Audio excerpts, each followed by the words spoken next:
Amahoro y'Imana bane namwe inshuti bakundwa mwashimye gukurikirana ibiganiro bica hano kumbonesha kure yanyu ya BTV. Numwanya mwiza kugira tubashikirize amakuru mu Kirundi, amakuru duhera ku ngingo nguru ziyagize.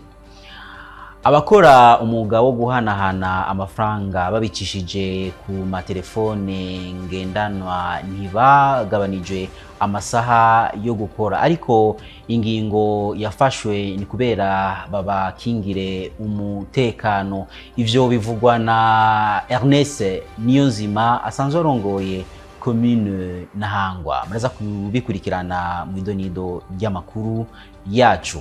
Ikiraro gihuza quartier Muyaga amwe na quartier Nyabagere kirabangamiwe. Abene gihugu baba muri ayo makartier basaba yuko ico kiraro cokogwa amazi atararenga inkombe. Muraza kubikurikirana murano makuru yacu mukanya nido ry'amakuru twabateguriye. Ndongeye kubaha ikaze no kubaramutsa, ariko kandi kugira dutangure gukurikirana idonido ry'amakuru yacu mu Kirundi. Abakora umwuga wo guhanahana amafaranga babicishije ku telefone ngendanwa ntibagabanije amasaha yo gukora. Ivyo vyafashwe ku mvo z'umutekano. Ivyo bikaba bivugwa na Ernest Niyonzima urongoye commune Ntahangwa. Benoit Sindayigwanya. Mu gihe haheze imisi abakora umwuga wo kudandaza amafaranga biciye ku buhinga bwa none ico bita transfert électronique mu rurimi rw'igifaransa bakorera muri commune Ntahangwa yo mu gisagara ca Bujumbura bidoga ko bagabanirijwe amasaha yo gukora. Ernest Niyonzima asanzwe arongoye iyo commune ashikiriza ko atawe babujije gukora, ariko ngo ni kumvo z'umutekano. Bamenyesha yuko amasaha atigeze agabanurwa yibambeho, ni mu ntumbero ahubwo yo kubandanya tubumbatira neza amahoro n'umutekano w'uruja n'uruza rw'abantu. Hagati yaho rero amasaha twashoboye kumvikana ko nuko twavuganye yuko bazokora amasaha mugabo bageze igihe cy'isaha 12. Bahejeje igihe cy'isaha 12, abafisi rero amazu basanzwe bakoreramo baca babandanya ibikorwa gushika nkeka ahubwo boca. Aranamenyesha kandi ko abashaka kubandanya gukora inyuma y'isaha 12 borondera inzu bakoreramwo. Igihugu kiratekanye, igihugu kirimo umutekano, igihugu ni nyabagendwa. Mbere n'akamo duhamagarirwa na Sebarundi no gukura amaboko mu mpuzu tugakora amajoro yose ku murango no mwijoro. Bisigura rero yuko abariko bashaka gutanga insiguro zindi ngo bariko babivuga ukutariko, ntabwo bagabanije amasaha, ahubwo cyari ikibazo cyo kuberekeza uburyo bategerezwa gukora no mu ntumbero ubwabo bwo gucungera amafaranga yabo basanzwe bagendana, kuko haribonekeje bamwe bagiye baravuga yuko hari igihe bahura n'insanganya mu mabarabara iyo batashe babiba bagira ibiki. Rero ni byiza yuko bakoze bakagarukira igihe cy'isaha 12 z'umugoroba. Abafise amazu yabo basanzwe bakoreramo bagaca babandanya rero ibikorwa byabo nkuko byahora. Tubamenyeshe ko muri iki gihe ugwaruka ruhejeje amashuri ruhamagarirwa kwironderera ico rukora. Abatari bake bahisemwo gukora uwo mwuga wo kwiyungunganya mu kudandaza amafaranga kugira bashobore kwibeshaho. Abenshi muri bo bakaba bagwiriye muri commune Ntahangwa. Ikiraro gihuza quartier Nyabagere amwe na quartier Muyaga kirabangamiwe. Abene gihugu baba muri ayo makartier basaba yuko ico kiraro cokogwa amazi atararenga inkombe. Alain Loris Ndongozi. Abene gihugu babo mu makartier ya Nyabagere na Muyaga muri zone Gihoshi barateye umutima uhagaze n'ukuntu ikiraro kiri ku ruzi Nyabagere rugabura ayo makartier kiguma cononekana, bakabona ko umunsi n'umunsi kizoba kitakirengana. Eka ngo n'ubu kitarabomoka cose kiramaze konona bitari bike, kuko twavyiganiwe na bamwe mu banyagihugu baba muri ako gace. Urumva na amazi ava ku mabati, amazu yaragwiye, amazu yarabaye menshi, hama Anaba ubatse ku nkengera y'uruzi nabo nyene barageramiwe kubera iki aya mafose botike bimba amazi yose acanyengetera mu kuzimu akaca atuma abomotse. Inzu zo zamaza abomotse niyo ruguru hose zarabomotse.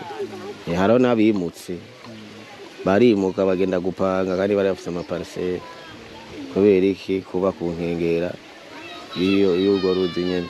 Ubundi gitoba bagikora kubera abantu abana iyo baciye ngaha abagenda barasodoka kubera nyene ikiraro kidakomeye neza. Haraguye umuntu igihe kimwe acarahoyera uwo nyene yaguye iki hajya hepfo ikiraro.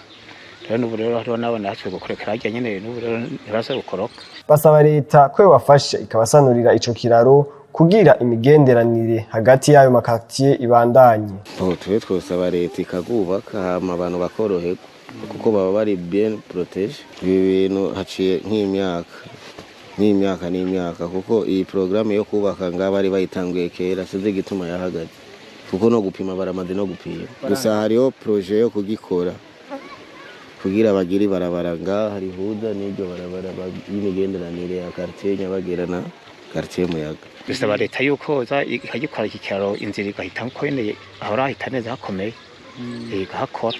N'abene igihugu baba muri ako gace barasongera isibe kuko hari bamwe bakorera muri urwo ruzi ibikorwa byo kuropora umusenyi ibituma inkengera zarwo ziguma zibomagurika. Abana batarenza imyaka 16 bifuza ibitabo vy'inzira hariho izindi mpapuro basabwa zitasabwa abandi bamaze kurenza iyo myaka. Ivyo ni kugira ngo bakingire agateka kabo bana. Alain Loris Ndongozi arasubira kandi adushikirize idonido ry'iyo nkuru. Mu ntumbero yo gukinga urudandazwa rw'abana canke abana baja mu mahanga imiryango itabizi, komisariya ijejwe uruja n'uruza rw'abinjira mu gihugu c'u Burundi irafise impapuro isaba abana bose batarenze imyaka 16 bipfuza igitabo c'inzira passport. Izo mpapuro zikaba zerekana ko umwana ariko arondera ico gitabo umuryango wiwe ubizi. Kuvuga umwana akivuka gushika ku myaka 16 murumva yuko akiri umwana abakiri mu ntoke z'abavyeyi biwe. Kugira ngo uwo mwana ashobore kuronka urwo rupapuro rw'inzira rwa passport arasabwa byose bakaca bongera ko bakamusaba ico bita extrait d'acte de naissance, bakongera bakamusaba ico bita autorisation parentale. Iyo autorisation parentale itegerezwa kuba yaciye mu ntoke z'umunotere. Bakora ivyo kugira ngo habe ikingirwa rya kiremwa muntu, cane cane gukingira abana, kuko bashobora gusanga umuvyeyi canke uwundi papa canke mama yatwaye umwana kumva abana bageze za Buraya bageze za Amerika bageze mu bindi bihugu, ubundi muvyeyi agasigara arembeye batije baraye banyevye bana. None ubundi bisha rero umuvuze ngo abana banyuruzwa bakaja bakadandaza mu bihugu vya kure. Colonel de Police Desire Nduwimana avugira igipolisi cy'u Burundi atera kamo Murundi wese guhagurukira kugwanya urudandazwa rw'abana. Abantu banyuruza abana bakacavuga ngo umwana ngo twamutoye ngo arahantu ngo kugira ngo tumasubize ngo gira ukuntu kutanga mparana naye. Nivyo gukorerako mu gipolisi cegereye abanyagihugu, umutekano turawufashanya mu bikintu nk'ico onyi mukabwira inyamiramabi tugakurikirana kugira ngo ivyo bibondo nabo niyo miryango bose bakingirwe. Urudandazwa rw'abana canke inyuruzwa ry'abana rirahari mu Burundi kuko twifashishije inkuru y'ikinyamakuru Iwacu yanditswe ku wa 17 Ndamukiza umwaka wa 2020 umugwi w'igihugu ujejwe agateka kazina muntu CNDH mu cegeranyo cawo c'umwaka wa 2019 wemeje ko muri uwo mwaka urudandazwa rw'abana rwibonekeje incuro 29. Mu gihe vyari bizwi yuko abarezi ari bo bafata iya mbere kugira ngo bashobore kubungabunga no gufasha indero y'abana, siko biri mu bisata bimwe vy'amashure aho abarezi bamwe usanga ari bo baja mu byo gushurashuza abo bana. Ivyo navyo bikaba bihanwa n'amategeko. Ni inkuru ya mugenzi wacu Bernice Igiraneza. Igihe umurezi yasavye umunyeshure gukora imibonano mpuzabitsina kugira ashobore kunguruzwa, yavyanka akamuyobeza ngo ni icaha gikomeye cane kandi gihanwa n'amategeko nk'uko bivugwa n'umushingwamanza Ildefonse Congera. Aho usanga umwigisha runaka abwiye umunyeshure ati wowe ntuzomenya utampaye tutaryamanye. Ni harcèlement. Rero umunyeshure murabizi yuko mu gihe aba cambaye uniforme naho yafise imyaka 50 aguma ari mu minere. iyo faveur sexuelle canke ugomba kuryamana n'uwo muntu akavuga yuko adashobora kumumenyana bataryamanye ni ukuvuga naho buze ubwenge gute n'amanota arayakwima mutaryamanye ni ukuvuga naho wokora gute arashaka kugucira amakosa akavuga ati wewe ntibabitoye mfatiye nk'iki bibaye hagati y'umurezi n'umunyeshure hoho biramutse bimwagira arahanwa cyane kuko ahanishwa umunyororo uri hagati imyaka 15 gushika kuri 30 mu gihe bikorewe umunyeshure. Mu gihe ico caha kitamenyekanye ariko hakaba hari ivyemeza bikwiye, uwo murezi arafatwa akakugwa ko amatohoza nk'uko mushingwamanza abandanya bimenyesha. Bifashishwa nk'aya matelefone ashobora gufata message akayibika. Iyo message niyo kuzoca kibicagirira ca wa muntu. Ariko ayimubwiye ku munwa bica bisaba yuko arondera abantu baba baravyumvise. Fatiya ayimubwiye ku munwa kaciye kuri telefone bica bisaba yuko aramasura aza kubisura. Haraho bishika rero bikaba mwibanga. Biste mwibanga wa munyeshure akayoberwa kubera yavyanse bya bindi agaca yerekana za message ndetse donc bahana na muntu nzego. Ico gihe rero inzego z'ubutungane cyane cyane igipolisi na parquet zirashobora guca zifata wa muntu bakamubwira ko amatoza kandi amatoza abayoroshe kuko bafite message umugabo umwigisha yaranditse naheza ngo bive imbere naho atacoboye yagize naho bataba bararyamanye arahanwa kandi arahanwa bishimishije.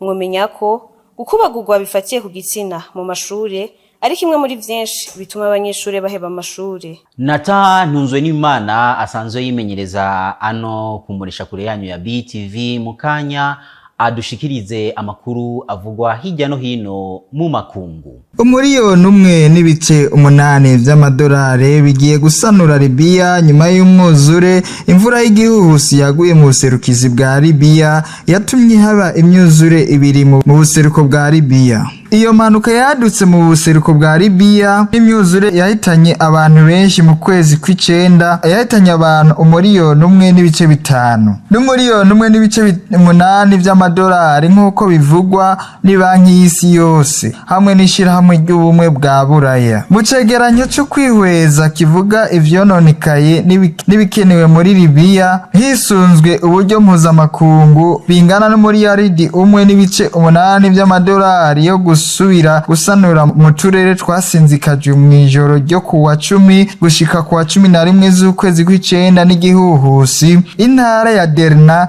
akarere katewe kurusha izindi zose zatewe n'imyuzure yatewe n'uruhagarara bwatewe n'amazi y'ico gisagara carimo abantu 120,000 imbere yuko iryo sanganya rishika. Dutandukire ayavugwa muri Korea. Kurungikwa kwa satelite yaturitse itaratangura kuguruka niko ubutegetsi bwa Pyongyang bwavuze bwashaka gusubiramwo uburyo bwo kugurura ikigendajuru ca mbere mu kwezi kwa 11 mu mwaka w'2023. Kuwa mbere igenekerezo rya 27 Rusama igihugu ca Korea ya ruguru catangaje ko cagerageje gushira ikigendajuru mu kirere cyo kuneka. Imodoka y'ikigendajuru ca Marigong cyaturitse kitaratangura kuguruka mu gihe imodoka yacu yari inaniwe. Niko ikigo ca Korea ya ruguru kijeje ubuhinga bwo mu kirere cavuze. Iryo sanganya rifitaniye isano n'ikibazo cyo kwizigira ivyuma biheruka gukorwa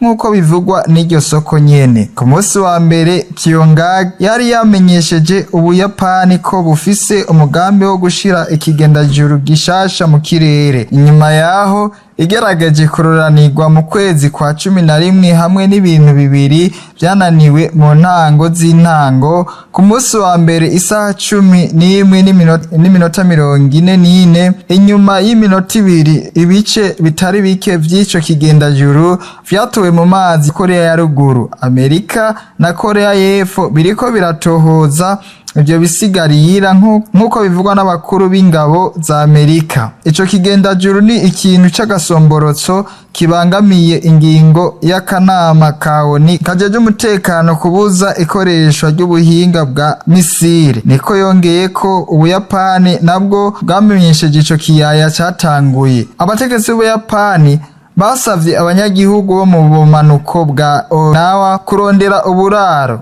Iryo turika ryakuweho inyuma y'iminota mikeyi. Ni kuri iyo nkuru ivuga amakuru atandukanye hirya no hino mu makungu turangirije ko amakuru yacu twabateguriye no munsi kuri BTV, tukaba tubashimiye mwese mashoboye kuyakurikirana.